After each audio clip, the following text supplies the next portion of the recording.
Nós estamos falando há meses sobre o caminho do discípulo. Falamos meses sobre aquele primeiro pilar referencial, inicial, absoluto, e a loucura dele, que tem a ver com a confissão de Pedro: tu és o Cristo, Filho do Deus vivo. E dezenas de coisas à volta dessa construção. Tudo gravado na VMVTV para download para quem quiser ver. Depois, nós passamos para um segundo momento, que era a descrição do caminho do discípulo. Se alguém quiser ser meu discípulo, a si mesmo se negue, tome a sua cruz e siga-me. Ficamos meses vendo as implicações disto aí.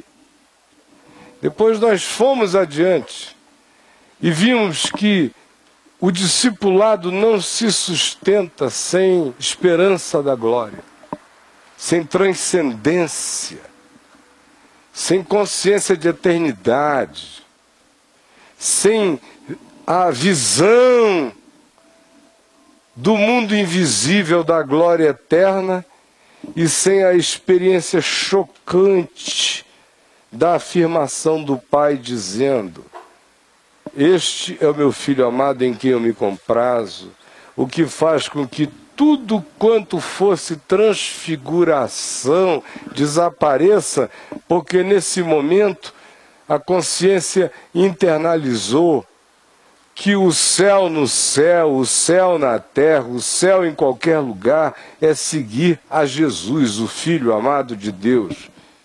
Só que agora com essa consciência de transcendência, de esperança de transfiguração da nossa própria, a gente ficou em 2 Coríntios 3, vendo a aplicação daquilo na nossa existencialidade e na nossa progressão, vamos dizer, escatológica, até o dia em que nós nos tornaremos semelhantes a Ele, porque o veremos como Ele é.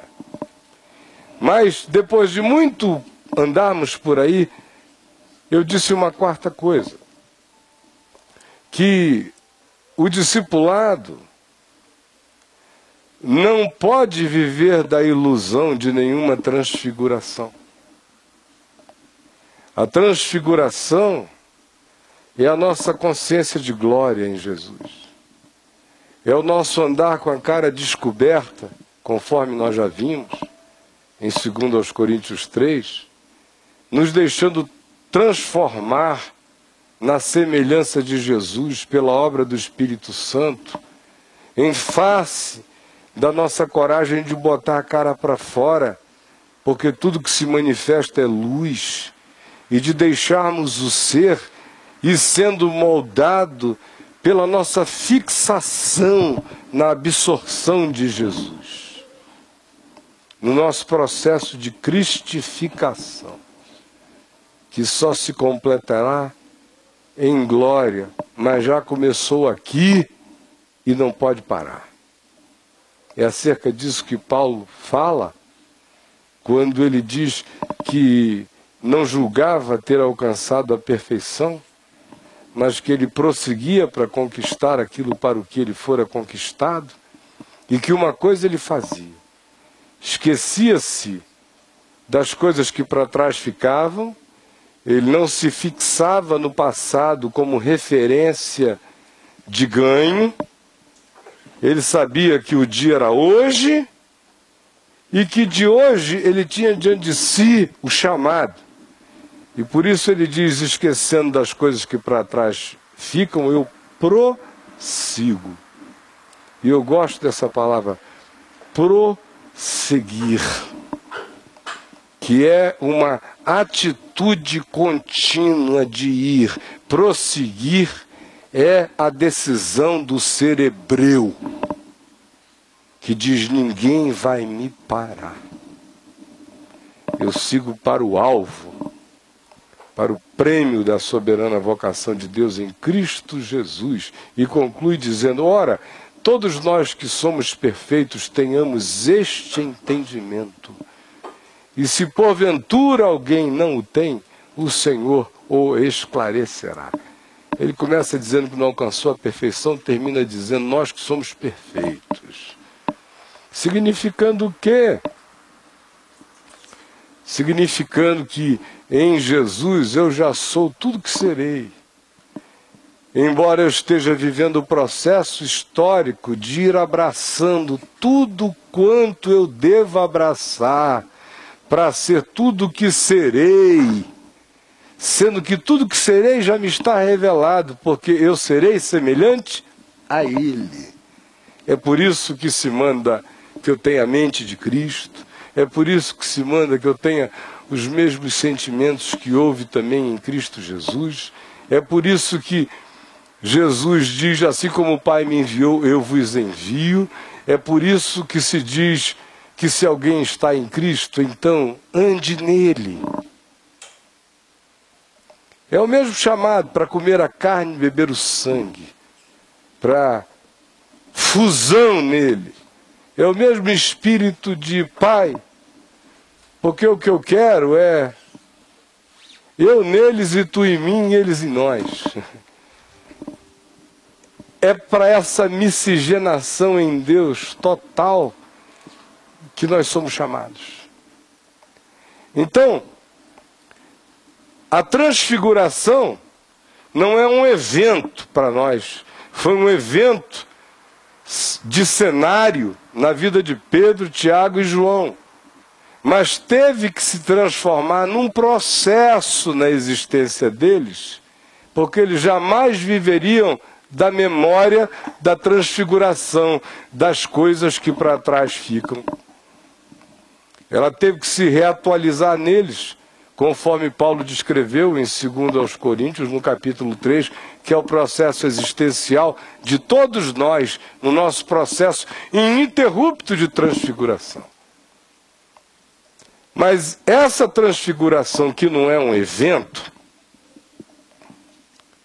que é uma transfiguração que vai acontecendo no dia a dia, onde quem nos aparece não é Moisés nem é Elias.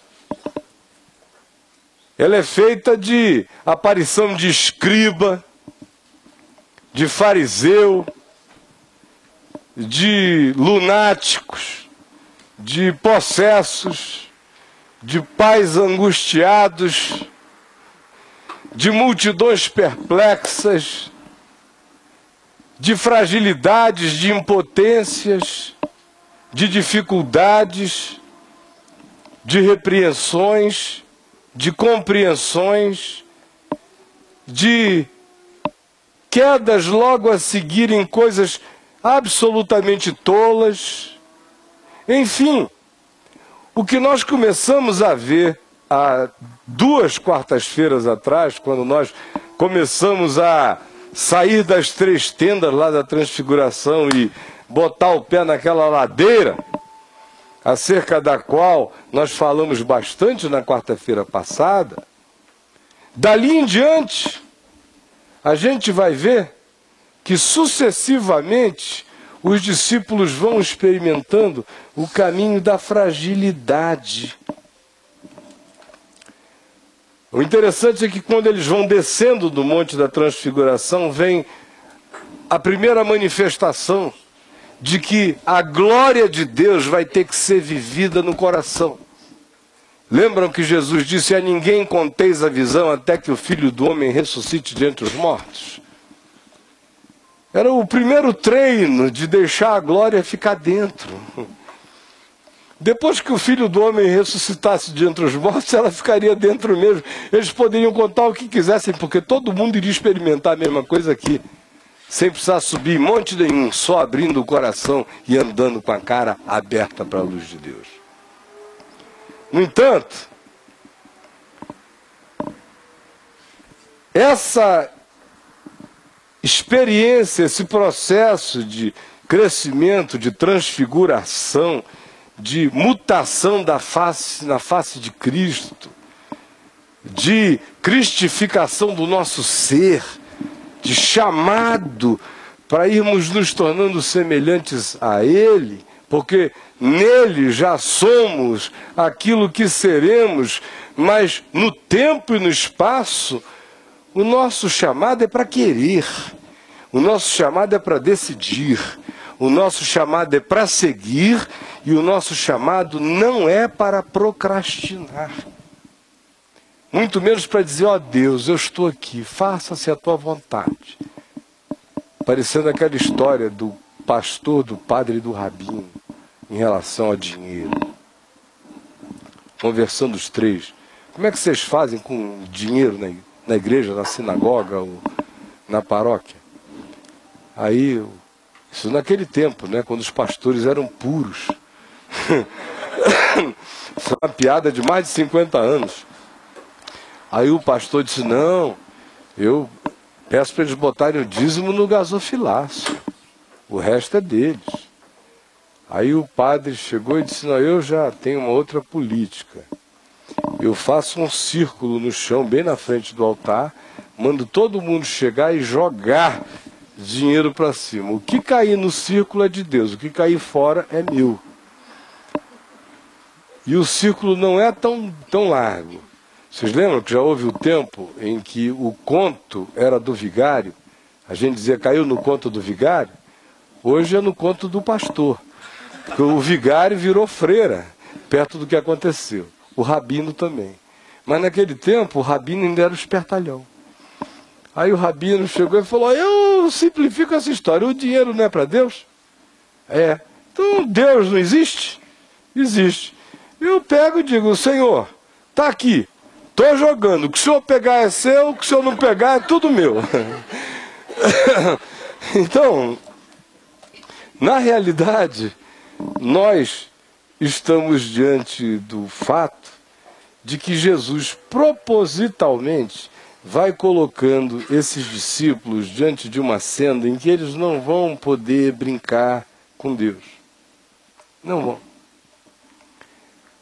Primeira relativização quando eles vão descendo o monte. Antes de chegarem lá embaixo. Foi aquela conversinha sobre Elias. Perguntaram eles, Senhor, está escrito aqui, a partir do verso 9 do capítulo 17 de Mateus. Senhor, não dizem as escrituras, ou não se diz, que Elias viria primeiro? Jesus disse, é isto mesmo, Elias virá primeiro e restaurará todas as coisas. Aí eles, é mesmo? Então cadê Elias? Aí Jesus diz, em verdade eu vos digo que já veio e não foi reconhecido. Essa é a primeira lição que um discípulo tem que aprender. Para a transfiguração não sair dele. Se ele não aprender essa primeira lição, a transfiguração vai embora dele. A primeira lição é que Elias vem, Elias vai. E só vê Elias quem tem olhos para ver Elias. Quem não tem olhos para ver Elias, Elias não vê. Elias virá e restaurará todas as coisas. Terá Elias fracassado? Ou terá Elias restaurado tudo quanto era necessário restaurar, como pavimentação daquele caminho que Jesus andou, cuja mensurabilidade e avaliação não podem ser feitos pelo olhar humano? O que de fato Jesus está fazendo é pondo dois olhares em choque. Elias virá e restaurará todas as coisas, é verdade. E aí, cadê Elias? Em verdade, vos digo que Elias já veio e não foi reconhecido. Mas Jesus reconheceu Elias. E Elias reconheceu Jesus. E lá se diz, reconheceram que falava de João Batista, que tremeu no ventre da sua mãe Isabel, quando o feto Jesus, no ventre de Maria, se aproximou para uma visita de família. E a mulher disse, ele tremeu todo, e o meu neném ficou cheio do Espírito Santo. Vocês vejam o impacto disso em Isabel. Isabel disse, o menino tremeu todo e tem um gozo me invadindo que não está nascendo do meu coração, está vindo do meu útero. É o salto do bezerro, do Eliazinho, do João Batista, ante a visita do seu feto Senhor. E ele virá para restaurar todas as coisas, e restaurou todas as coisas em todos aqueles em quem as coisas tinham que ser restauradas. Mas em verdade eu vos digo que ele veio e não foi visto. Assim como o Filho do Homem que veio para o que era seu e os seus não receberam, mas a todos quantos o receberam, deu-lhes o poder de serem feitos filhos de Deus. Mas a primeira lição para quem quer manter a alma em transfiguração, do contrário, ela mergulhará na desfiguração. E ela mergulhará na desfiguração até mesmo mediante o surto da transfiguração. Mediante o narcisismo da transfiguração. Nunca esqueçam-se, meus irmãos, que foi no ambiente da transfiguração que nasceu um Lúcifer na existência. Não foi no ambiente da relativização. Foi da glória absoluta, da perfeição total, da harmonia total.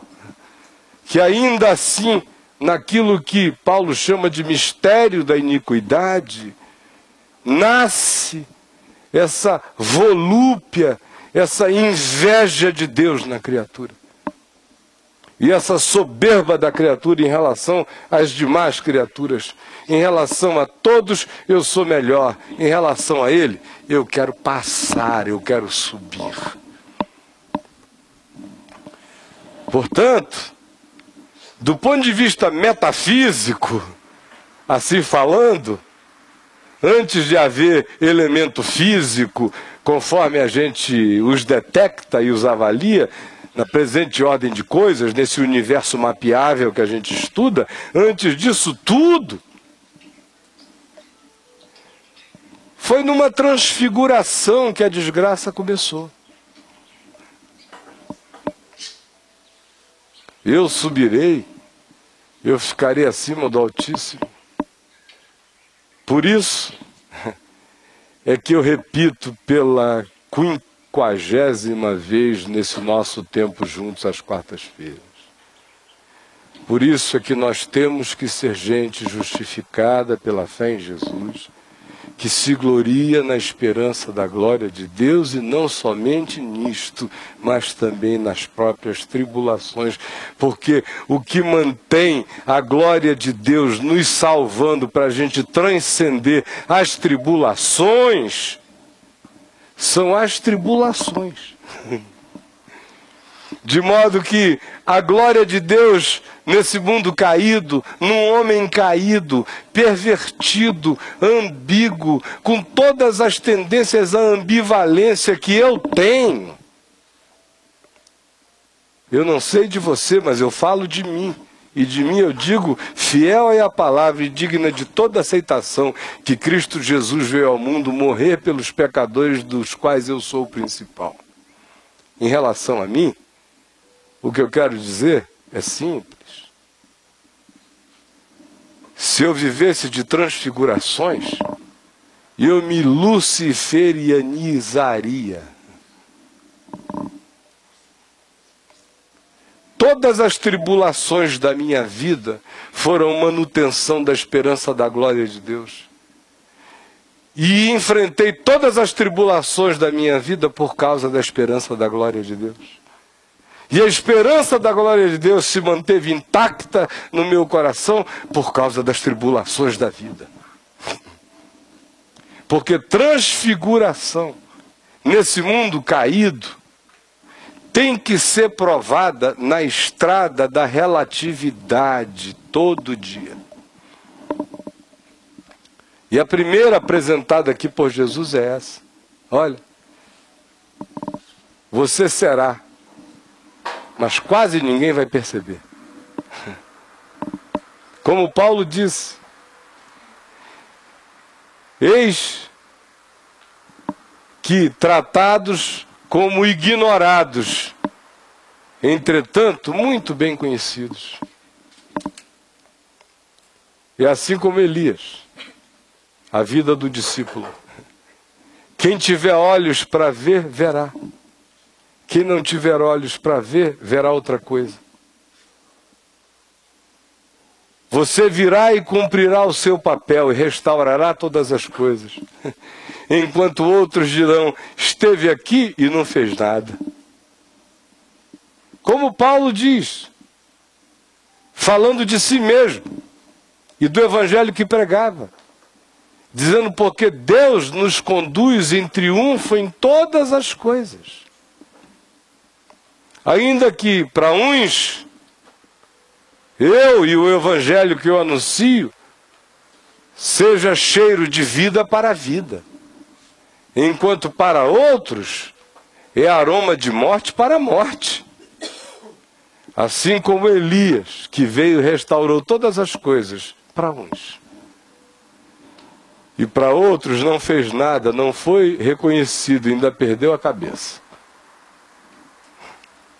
Se o discípulo não aprender essa lei da existência, e se ele não souber que esta é uma manifestação do amor e da graça de Deus para preservar o processo de transfiguração constante em nós, porque do contrário a gente surta, como surtam todos aqueles que dizem que vivem só de ver anjo aqui, anjo acolá. Ah, eu vi a glória ali, ah, eu vi a glória lá.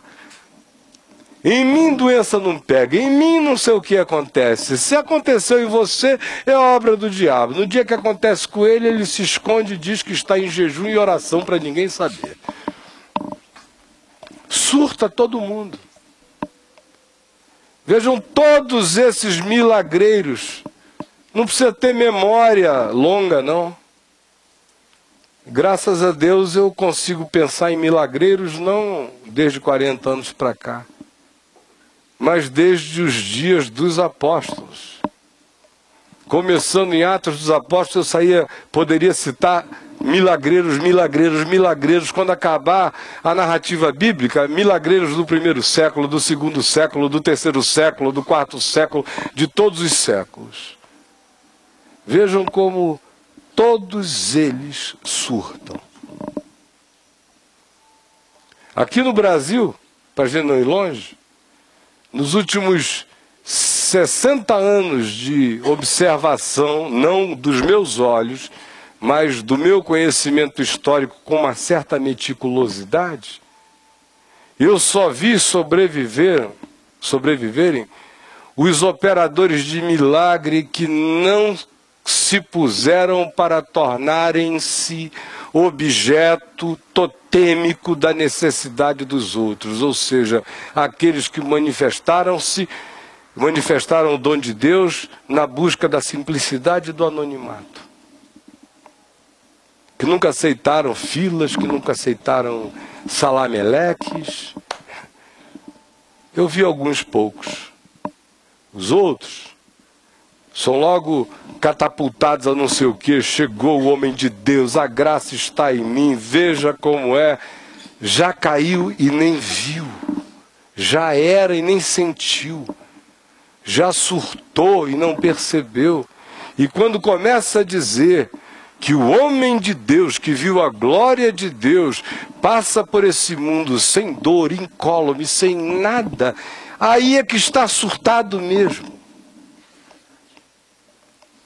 Porque o primeiro pilar da salvação, do meu estado de transcendência, de glória, de transfiguração, mantendo a mística da consciência viva, vendo o invisível, contemplando as coisas que não aparecem, que são as eternas, que são as que têm peso de glória.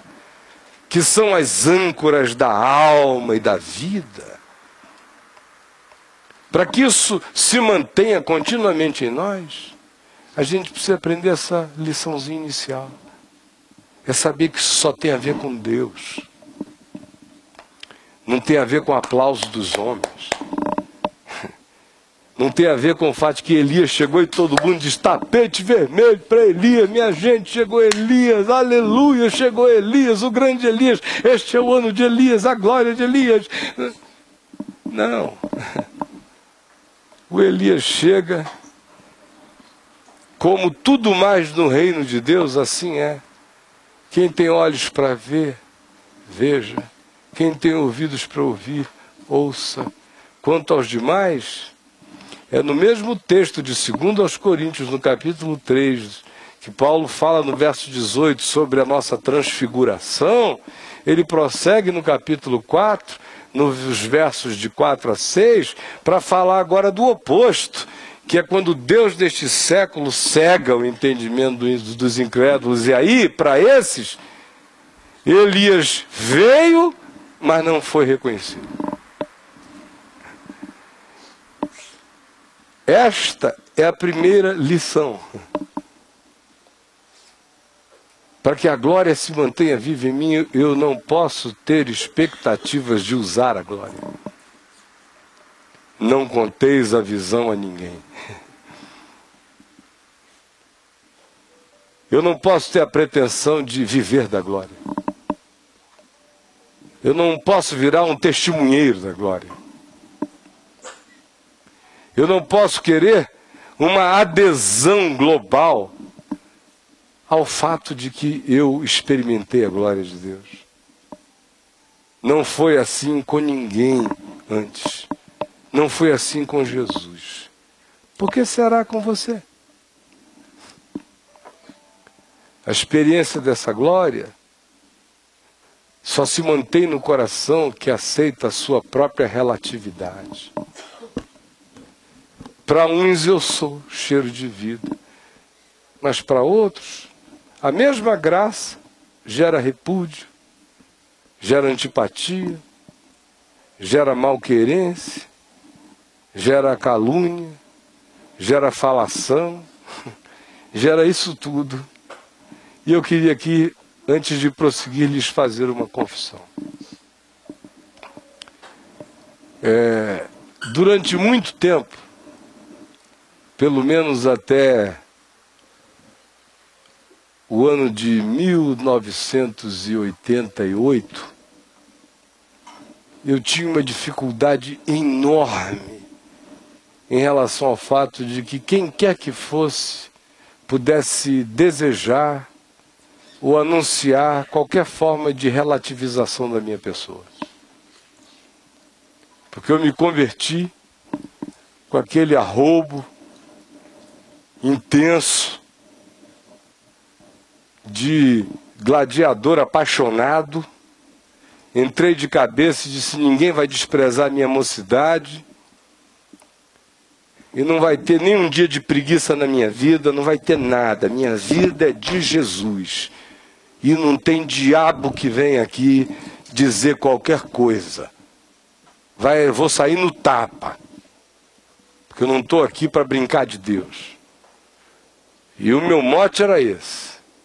Para com os outros, generosidade total. Para comigo, rigor absoluto.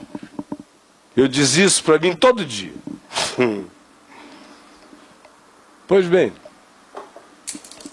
vocês acreditam que eu fui pastor em Manaus durante 7 anos e na igreja local eu não tenho lembrança de nenhum tipo de desconforto. Mas na cidade, muitos. Por causa de gente em quem eu tinha metido a mão antes de me converter, histórias e histórias e histórias e tal.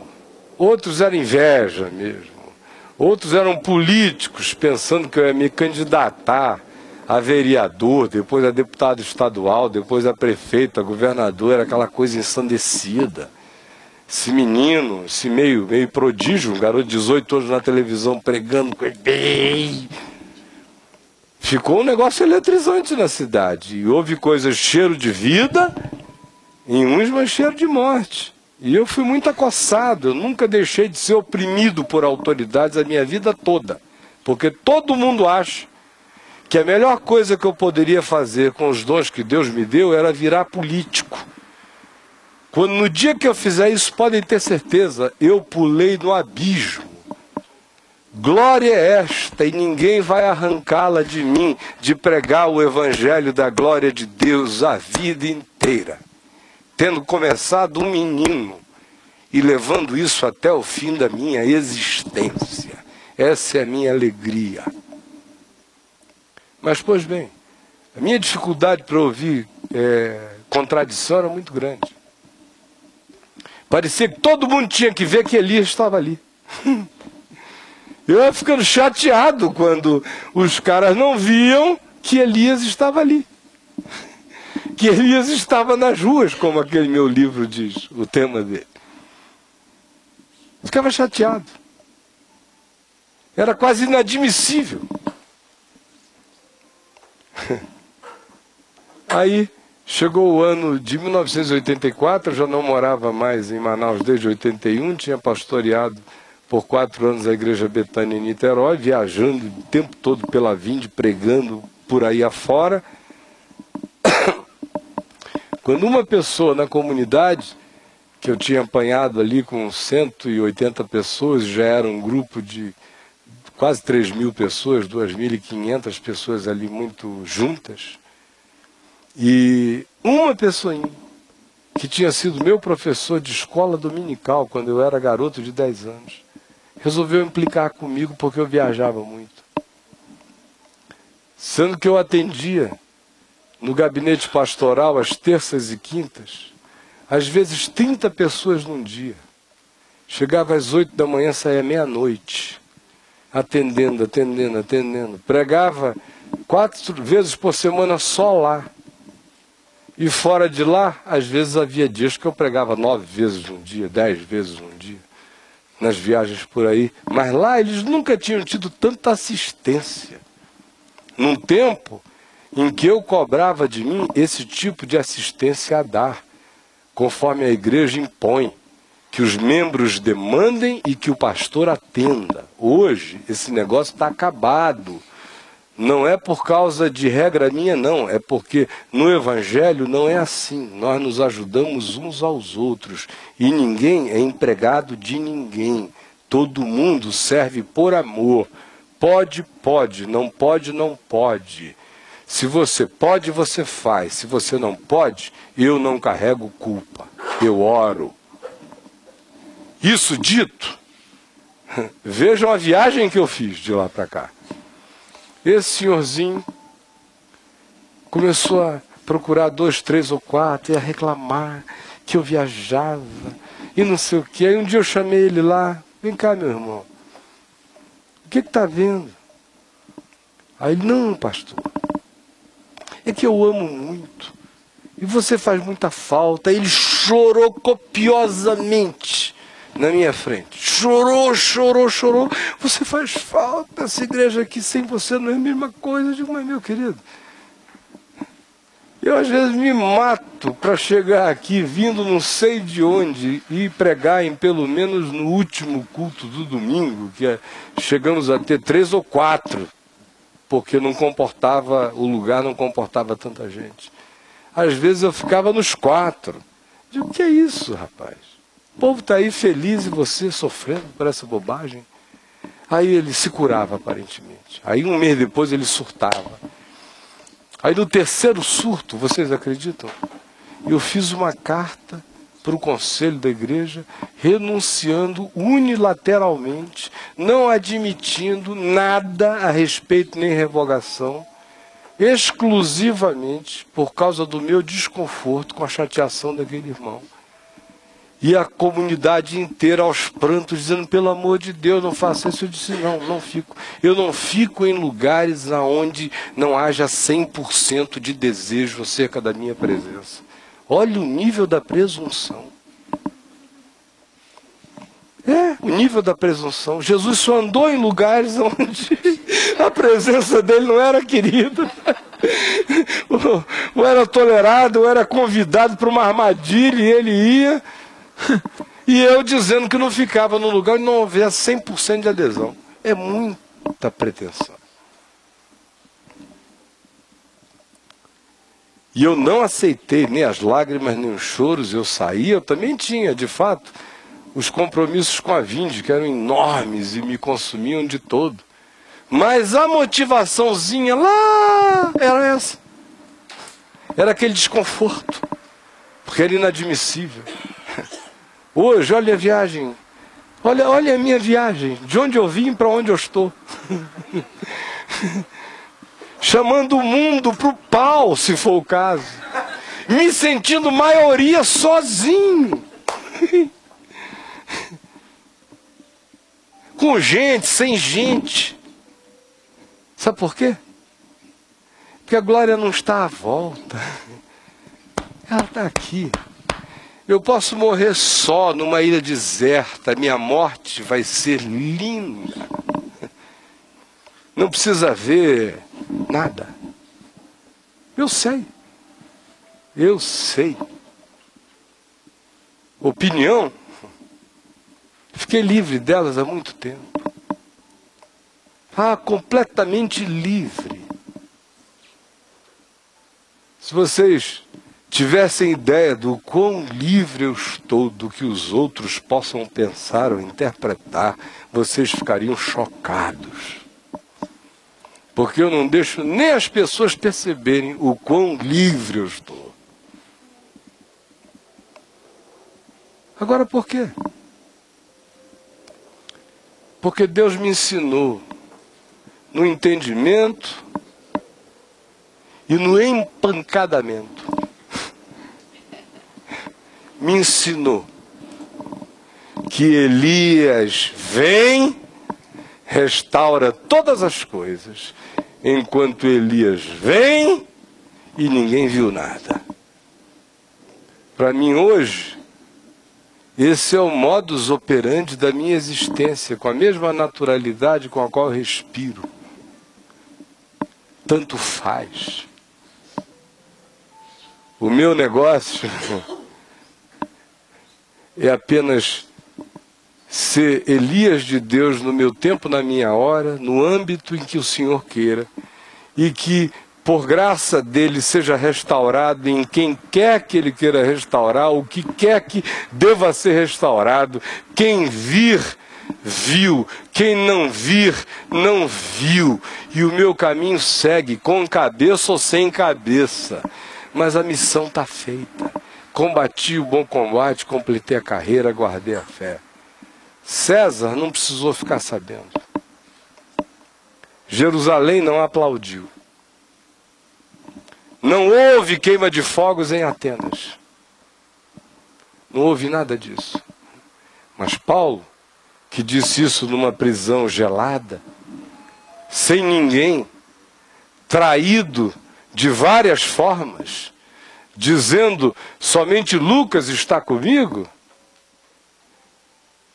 Imaginem a circunstância e olhem o grito dessa vitória, dessa completude, desse sentimento e dessa certeza de estar no centro total do olhar de Deus para a vida. E o homem diz, já agora, a coroa da vida me está reservada, a qual não será dada somente a mim, mas a todos quantos amam a vinda do Senhor.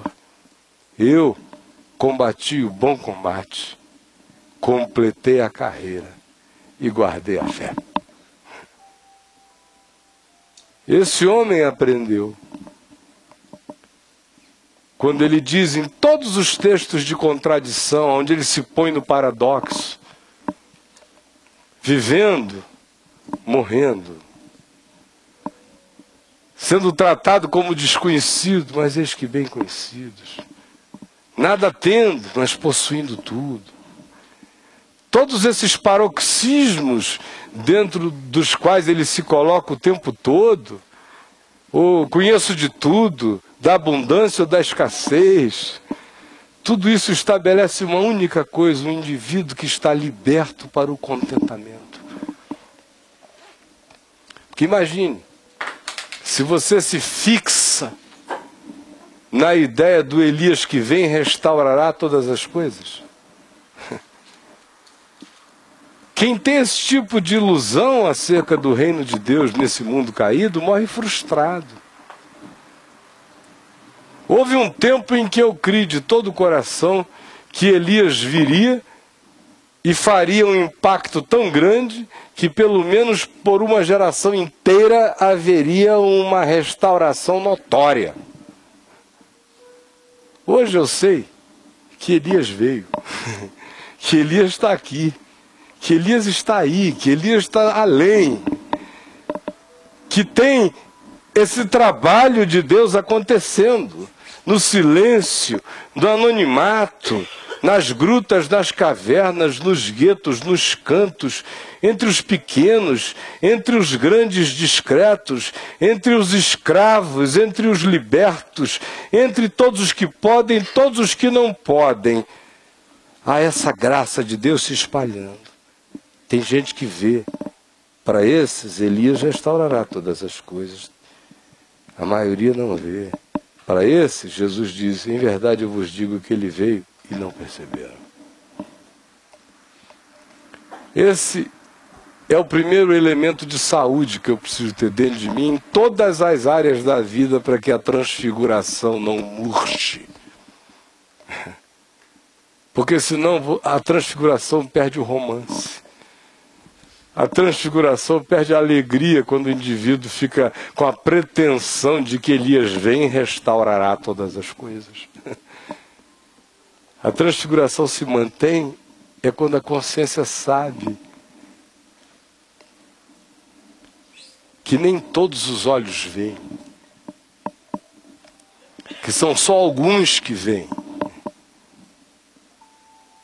E aí as nossas expectativas deixam de ser mundanas, deixam de ser quantificáveis, deixam de estabelecer o ídolo das metas e dos alcances.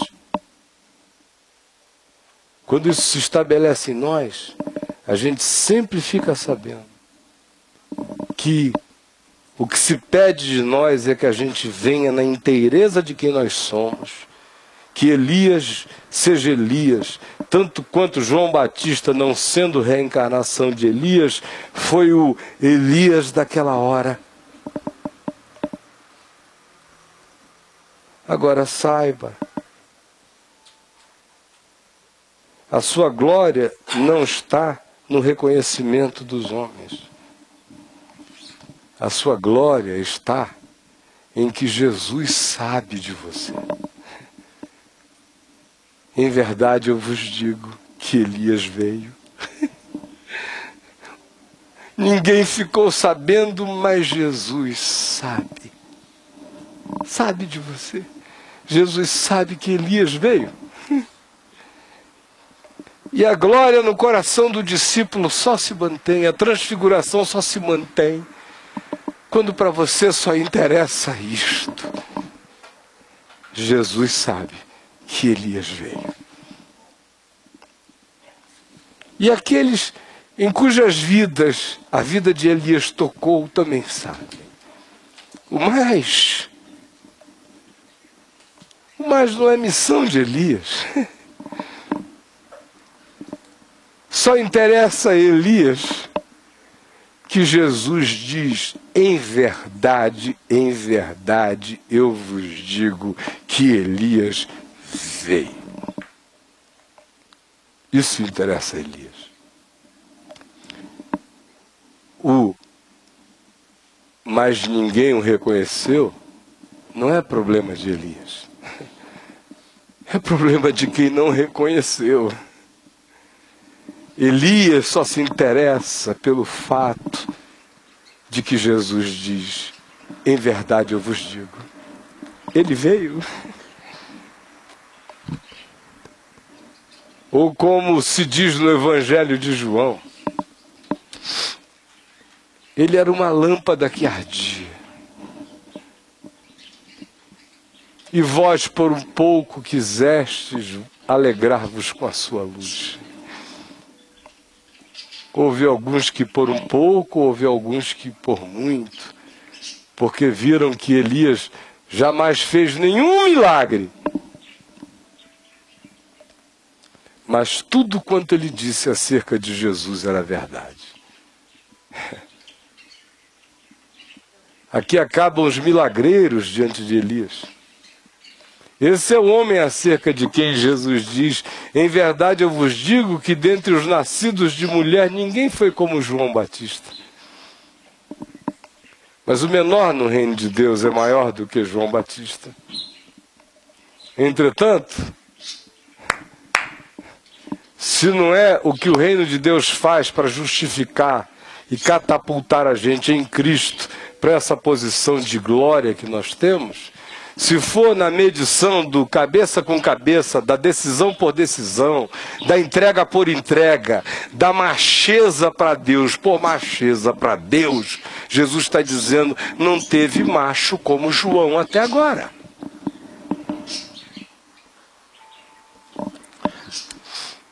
E mais adiante, é o apóstolo João que diz, acerca de João Batista, o que as pessoas diziam. E João diz, porque na verdade, João Batista jamais fez nenhum milagre. O milagre dele, sabe qual era? É que tudo quanto ele dizia acerca de Jesus era verdade. Esse é o milagre. Esse é o milagre dos milagres, é abrir a boca e Jesus sair inteiro. Completamente verdadeiro. Esse é o sinal. E esse é um sinal que não é quantificável, porque ele só é avaliado no coração de cada um. E aí eu repito mais uma vez esse princípio. No meio de muitos outros que nós temos pela frente para ver. A glória só se mantém. A transfiguração só se processa. A gente só continua andando com a cara desvendada todo dia diante de Deus, em quebrantamento, mantendo viva a glória no coração, porque o reino de Deus está dentro de nós. Se nós formos tomados por essa consciência acerca da nossa relatividade histórica, existencial, nós não estamos aqui para ser unanimidade de nada, como também nós não estamos aqui para provocar a desunião de coisa alguma. Nós não somos aqueles que vivem para unir a qualquer preço, nem somos daqueles que existem para dividir por qualquer que seja a nossa razão. A gente não está aqui para isso. A gente está aqui para viver o Evangelho, amar a todos, perdoar a todos, retratar-se diante de todo aquele a quem ofendamos e prosseguirmos querendo fazer aos outros o que desejamos que os outros nos façam, mantendo viva a esperança da vida eterna, vivendo, como disse Lutero, como se Jesus tivesse morrido ontem, ressuscitado hoje e fosse voltar amanhã. Com essa alegria de glória, com esse peso da cruz, com essa glória da tumba aberta, com essa ascensão dentro de mim, para que isso aconteça, eu preciso aceitar a minha relatividade. Em tudo. Em todas as coisas. Eu sou relativo em todas as coisas. E até a minha melhor missão na vida, até aquilo que eu faça de melhor na vida, até aquilo que aparentemente seja irretocável, porque tenha sido enviado por Deus, como foi Elias cumprindo o papel de João Batista. O João Batista cumprindo o papel de Elias. Eu preciso saber que até isso vai andar no chão das relatividades. Os caminhos do Senhor serão desentortados, serão aplanados, os buracos serão tapados. Não era tudo isso que se dizia de João Batista? Não era essa a profecia do mensageiro que vem antes, o do precursor? Era a profecia de Isaías que os evangelhos fazem cair em cima de João Batista? Agora, que caminhos é que foram aplanados do ponto de vista da avaliação sociológica, econômica, histórica? Que caminhos foram aplanados com a chegada de João Batista? O cara acabou sem cabeça, minha gente. Enquanto Herodes não tirava os olhos do remeleixo da Salomé. Roda a cabeça do profeta. Olha a dessignificação histórica do homem acerca de quem Isaías profetizou, que ele viria a voz do que clama no deserto: endireitai os caminhos do Senhor, todo vale será aterrado, toda vereda será aplanada, todos os caminhos escabrosos serão planificados. Aí vem o homem.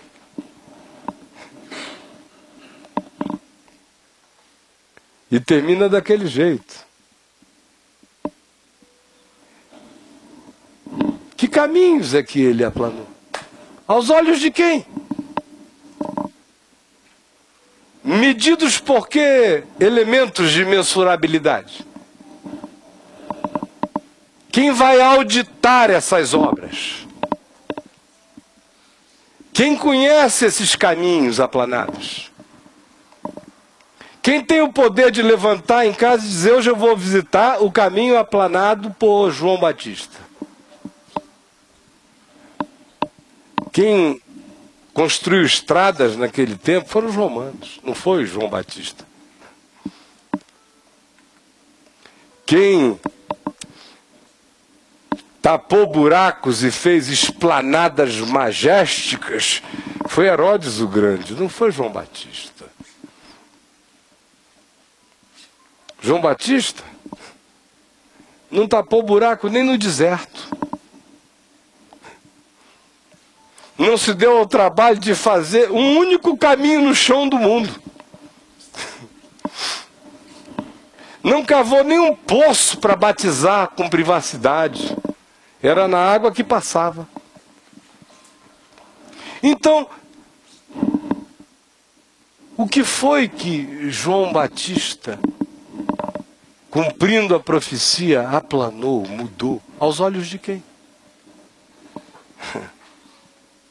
Ora, é por isso que a sabedoria eterna de Jesus diz: sim, João Batista virá e restaurará todas as coisas. E em verdade eu vos digo que João Batista já veio e não reconheceram. O Evangelho nos coloca como discípulos sempre nessa posição. Nosso chamado não é para uma estrada, é para o caminho. Estradas os homens fazem, caminhos crescem em nós. O caminho existe em nós, a estrada existe fora de nós. Vocês lembram da história do bom samaritano? Que acontece numa estrada entre Jerusalém e Jericó. É uma estrada que está lá até hoje. Até hoje ela é perigosa. A original está inclusive esses dias fechada. Só se desce agora pela highway. Mas ela nunca cessou de existir. Porque ela é uma estrada. Agora, naquela estrada passaram 3 homens com 3 caminhos diferentes. Na mesma estrada. A estrada é comum a todos. Agora, na mesma estrada, cada ser andante tem um caminho diferente. Um viu, X fez que não viu e foi. Outro viu que o outro viu, viu o necessitado, mas como o que viu era superior a ele na hierarquia, ele não ia ver, porque ver seria uma afronta àquele que, em vendo, não quis fazer nada. Ele seguiu no seu caminho. E o texto de Lucas insiste dizendo, e seguiu no seu caminho. E seguiu no seu caminho. Todo mundo na mesma estrada. Aí vinha um samaritano descendo o seu caminho. Era a mesma estrada, caminhos diferentes. João Batista aplanou estradas em quem tinha caminhos. Não em quem só queria estradas. É aqui dentro.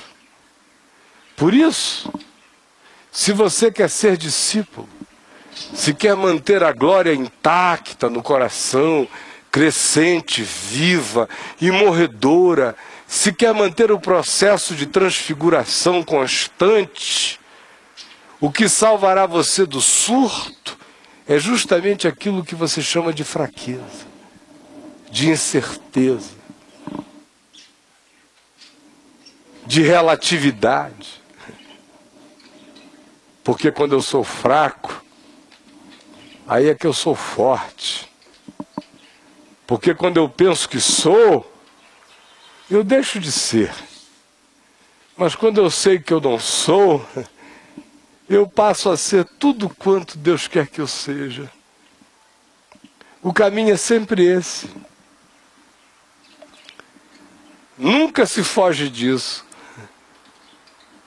Essa semana um amigo que talvez esteja nos assistindo aqui ao vivo, lá na casa dele em São Paulo, muito amado meu, me ligou e me disse o seguinte, que ele estava acabando de ver alguma coisa lá na VTV, ou lendo no site, e ele disse, olha meu irmão, eu não te acompanhei no tempo que o pessoal chama nos tempos gloriosos do seu ministério. Eu não era convertido, não queria saber de nada, nem coisa alguma. E entre nós existe, eu não sei, talvez mais de 10 ou 12 anos de diferença. O fato é que ele não participou daquela época. Ele começou agora, de uns tempos para cá. Sites, ele é muito curioso, então ele entra na internet, ele é um homem muito bem informado. E ele virou para mim e disse, mas eu queria te dizer uma coisa. Aquele Caio lá, podia falar para milhões e milhões e milhões e milhões.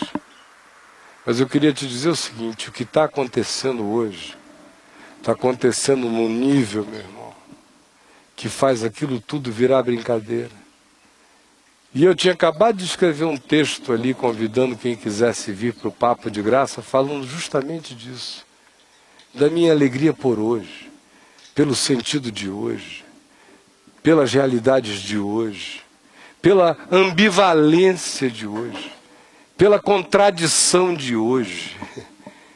Porque nesse exato momento estão aqui, ali, em muitos lugares, milhares, não só vendo aqui, mas lendo milhões de textos que são distribuídos aí, todos os dias, não é exagero, não é hipérbole o que eu estou dizendo. E as pessoas lendo no silêncio, entrando no coração, minando estruturas de perversidade, destruindo fortalezas mentais. E eu disse a ele, olha, eu concordo com você, eu estava aqui dando graças a Deus. Justamente por isso. Porque hoje, para esse Elias aqui, que não é diferente do Elias que você é, do Elias que você é, todo mundo aqui é Elias. Porque todo mundo tem uma missão.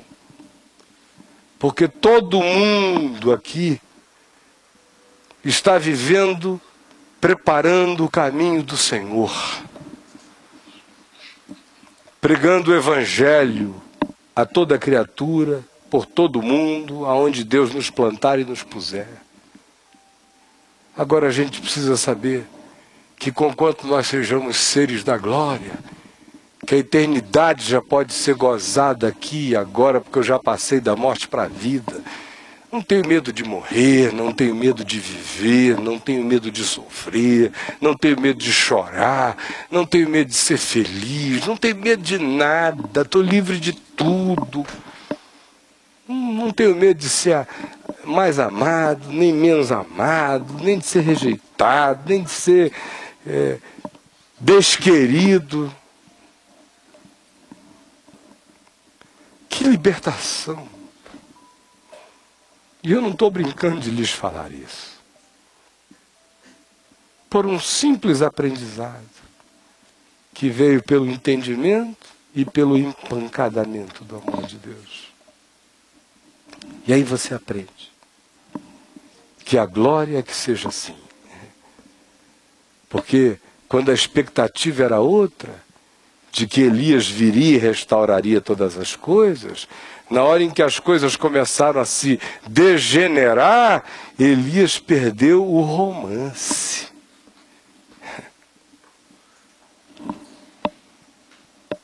Mas hoje, tanto faz. Cada olhinho que eu vejo glória crescendo. Aqui nesse período, desses 5 anos juntos, tem uns que eu vejo que só vão aguentando. Vamos lá, vamos que vai fazer bem. Vamos que vai fazer bem. A gente aguenta, vamos lá. Acho que com isso é perturbador, sem isso é desesperador. Então vamos lá. Aí lá vai o cara. Tem esse grupo. Aí de repente o sujeito começa a mudar. Aí um dia ele descobre que os mandamentos não são penosos e que a vida é abundante, que desgraçada era a existência que ele chamava de vida. Ele se entrega mesmo, começa a ter gozo. Mas tem outros que você vê dia a dia que a glória cresce nos olhos. Vai aumentando. Vai mudando a face, vai mudando até a postura, vai mudando a chegada. A sobriedade vai penetrando, o bom senso começa a se instalar, uma calma nova começa a se estabelecer. Dá uma vontade de esperar mais tudo. Vai surgindo longanimidade, misericórdia, fé, confiança. A desesperança vai dando lugar à esperança que não confunde. E as ansiedades vão diminuindo. Porque todo dia você vai sabendo que o pão é de cada dia. Todo dia você vai sabendo que a glória é dele. Todo dia você vai sabendo que tem tentações, mas tem livramentos. Todo dia você vai sabendo que os pardais comem e você também. E quem cuida de um, cuida do outro. E Jesus diz que tem mais razão ainda para cuidar de mim. Porque eu não sei. Mas ele escolheu assim. Aí, isso vai pacificando o seu ser. Você perde toda a obrigação do bondadismo, por exemplo. Sabe o que é o bondadismo? É a doença da bondade. É aquele cara que ele não quer fazer a bondade, ele quer ser visto como bom. Aí ele faz bondades até que fazem mal aos outros. Porque tem certas bondades que, se forem feitas, desgraçam o objeto da bondade. Bondade naquele dia não é danada, não. Bondade naquele dia é deixar o cara de joelho no milho. Bondade naquele dia, como eu já falei aqui, do meu pai forçando a minha irmã a carregar aquele balde, é para o seu bem. Tem dias que a bondade é ser forçado a carregar o balde chorando, senão o braço não vai desentortar. O bonzinho não faz bem a ninguém. Eu aprendi com meu pai desde cedo que eu não devia ser bonzinho. Eu não devia ser nadainho. Que um homem é bom. Ele não é legalzinho. Ele não é um homenzinho, ele é um homem. Nunca ninguém me chamou de garotinho. Quando eu era garoto, me chamavam de garoto. Quando eu era rapaz, me chamavam de rapaz. E antes de eu virar maior de idade, me chamavam de homem.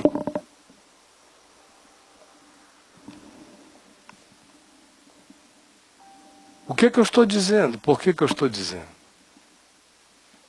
O que eu estou dizendo, meus irmãos, na realidade,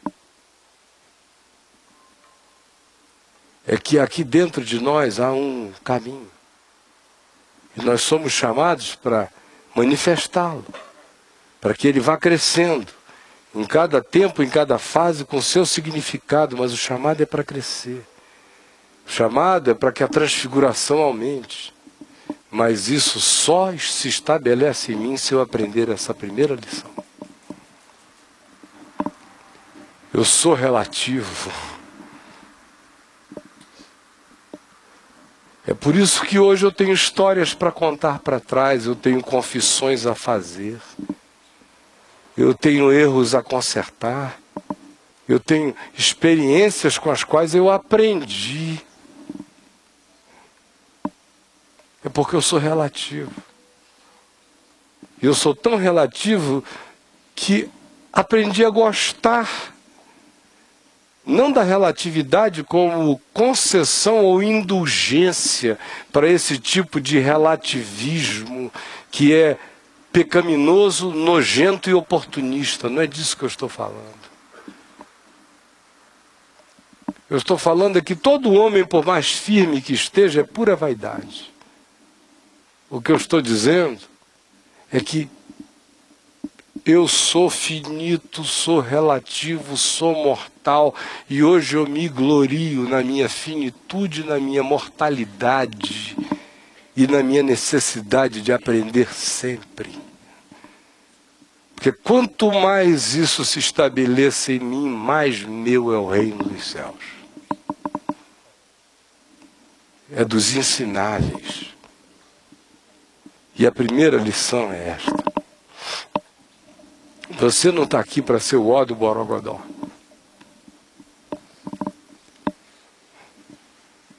O teu Senhor não nasceu em Roma. Ele não tinha lugar nem na hospedaria. Ele nasceu de favor. O teu Senhor não tinha onde reclinar a cabeça. O teu Senhor não fazia questão de multidão nenhuma adulando-o. O teu Senhor tinha um compromisso com a verdade de cada hora, de cada tempo, de cada momento. O meu e o teu Senhor é esse que aceita ser o Rei da Glória com cuspe na cara. Que é aquele em quem todas as coisas subsistem, as visíveis e as invisíveis, e aceita ser coroado de espinhos. O teu e o meu Senhor é esse que diz: parem. Vocês pensam que eu não poderia pedir ao meu Pai agora 12 legiões de anjos para acabar essa palhaçada do meu julgamento? Parem com isto. Eu estou aqui é para isto mesmo. É para este dia, é para esta hora. É para ser chamado de embusteiro por uns e de salvador por outros. É para ser chamado de associado de Belzebu, maioral dos demônios, e para outros ser chamado de nunca vimos coisa igual. Para uns é para que se diga: o que é que esse homem que não aprendeu letras tem para ensinar? Enquanto os guardas que vão prendê-lo não conseguem e voltam dizendo: ninguém jamais falou como este homem. É nesse lugar de contradição que é a vida do discípulo.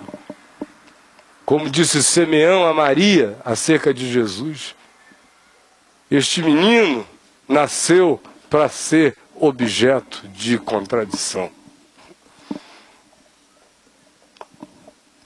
Veio para o que era seu, os seus não receberam.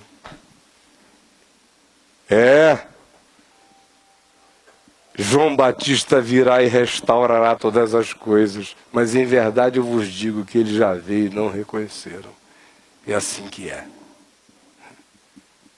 Quem aprende isso se resolve em quase tudo.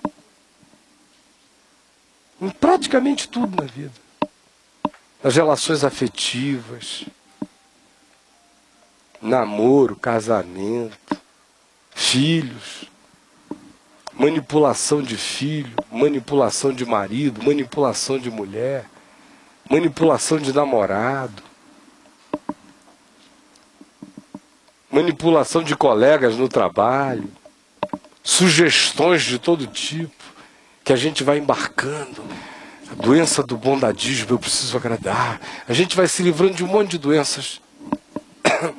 O bondadismo é uma que fica para trás. O bem, a gente faz o bem. Não faz o bem realizando o mal. Se você quiser uma liçãozinha simples disso, assista o Encantador de Cães.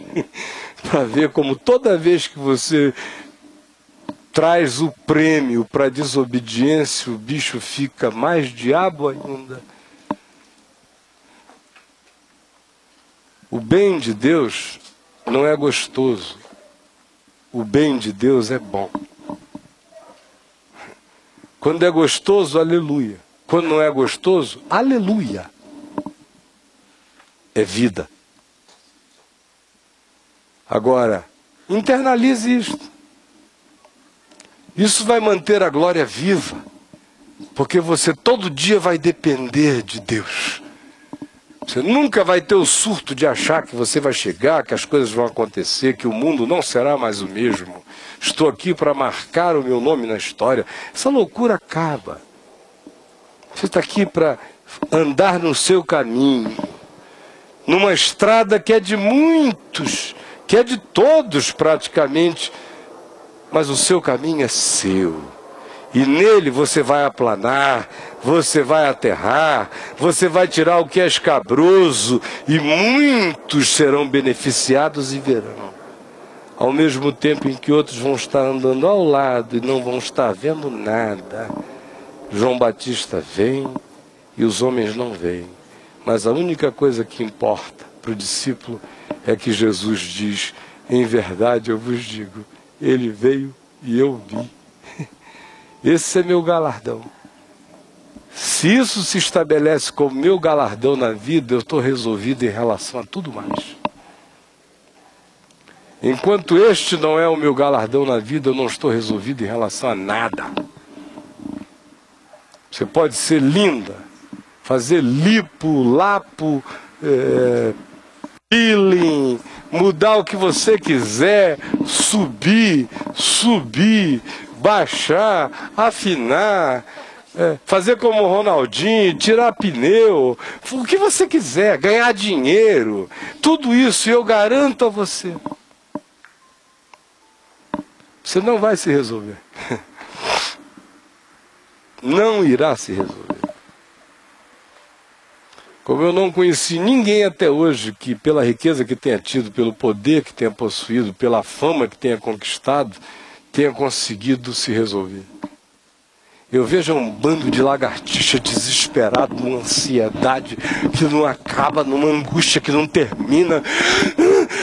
É todo mundo, sabe o quê? É a fobia da morte. Vai acabar, vai acabar, vai acabar. E como ninguém carrega a vida eterna no coração, vai acabar mesmo. Então é uma desgraça existir. Agora, para esse que aprendeu a ser esse João Batista, esse Elias de Deus, que sabe que a passagem é assim mesmo. Tem gente que vê, tem gente que não vê. Tem coisas que são aplanadas e quem aproveitar, aproveitou. Tem outros que não aproveitarão. E se eu souber disso, eu me alimentarei da graça todo dia. Se eu souber disso, eu direi todo dia, tua graça é melhor do que a vida. Se eu souber disso, eu me gloriarei na esperança da glória de Deus e me gloriarei também nas próprias tribulações, porque elas carregam peso de glória. Se eu souber disso, se houver multidões comigo, bom para a multidão. Se não houver multidão nenhuma comigo, bom também, porque o Evangelho é meu bem. Que grande libertação que isso traz ao coração. Hoje, eu vou parar nessa primeira lição. A gente tem dezenas para prosseguir vendo ali. Mas eu quero parar de um modo diferente.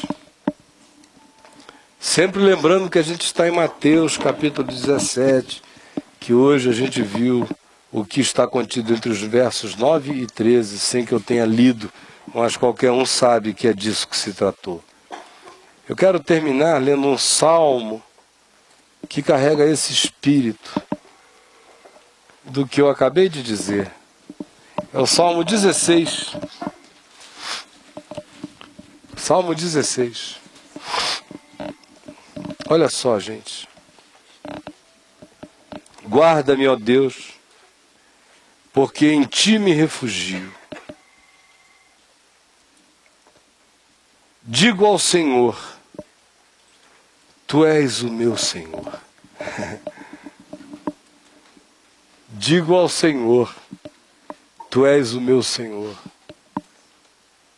Porque uma coisa é dizer, Deus é Senhor. Aí o Senhor vira um nome, um apelido de Deus. Mas o salmista está aqui dizendo, digo ao Senhor, tu és o meu Senhor.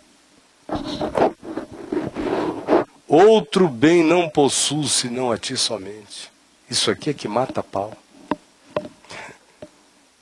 Enquanto a gente tem muitos bens, ninguém se resolve. Esse João Batista aqui estava resolvido porque não carregava nada. Tudo era circunstancial. Herodes adorava ouvi-lo falar. Mas ele não estava nem aí para isso. Nenhum bem eu tenho, possuo, senão a ti somente. Quanto aos santos que há na terra, são eles os notáveis nos quais eu tenho meu prazer. Eu tenho prazer nessa gente boa de Deus. Concentro o meu olhar, minha alegria, onde eu vejo gente boa de Deus. Muitas serão as penas dos que trocam o Senhor por outros deuses. Não oferecerei as suas libações de sangue, e os meus lábios não pronunciarão os seus nomes. Olha que coisa forte de novo. O Senhor é a porção da minha herança e do meu cálice. Tu és o arrimo da minha sorte. Vou ler de novo, preste atenção. O Senhor é a porção da minha herança. Qual é a tua herança, meu irmão? É que o seu pai, ou mãe, ou alguém vão deixar para você e os irmãos brigarem, fazerem um inventário desgraçado, que é de fato um inventário, porque todo mundo inventa a beça para dizer é meu, é meu, é meu. É isso? Esse é que é teu bem na terra? Eu abri mão de tudo. Há 20 anos atrás, eu fiz uma carta para o meu pai, me deserdando de qualquer bem que ele pudesse ter para me dar. Não quero. Ele não tem muita coisa, mas o pouco, deixa para as minhas irmãs. Eu não quero, não. E eu não tenho assim, nunca fiz uma oração para deixar herança para filho nenhum, que não, e se não, é essa única herança de riqueza que eu tenho.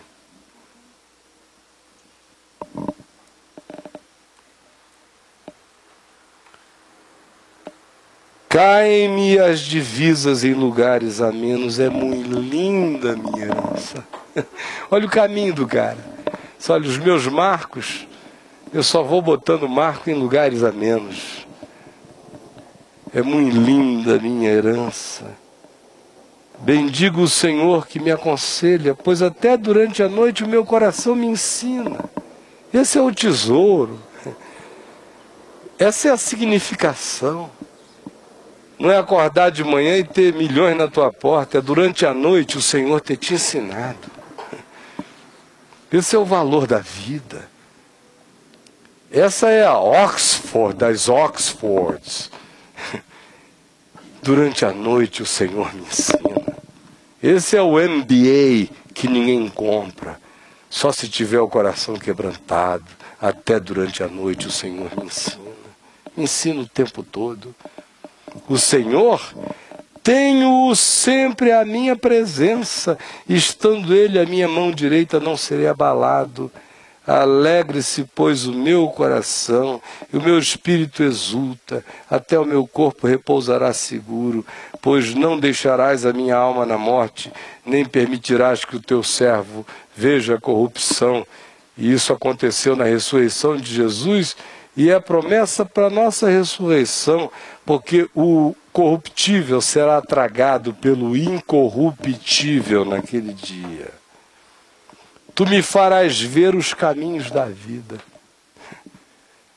Quais são os caminhos da vida? É ver quem é João Batista onde ninguém vê, quem é Elias onde ninguém vê. É ouvir a bondade de Deus onde ninguém está ouvindo. É ver a graça de Deus onde ninguém está enxergando. É sendo de Deus onde ninguém está percebendo. Mas você é por causa dele. Tu me farás ver os caminhos da vida. Na tua presença há plenitude de alegria. Na tua destra, delícias perpetuamente. Ainda que ninguém veja. Ainda que ninguém reconheça. Ainda que ninguém aplauda. Jesus diz, em verdade eu vos digo, Elias veio. É só o que interessa. É que o Senhor diga, Ele veio.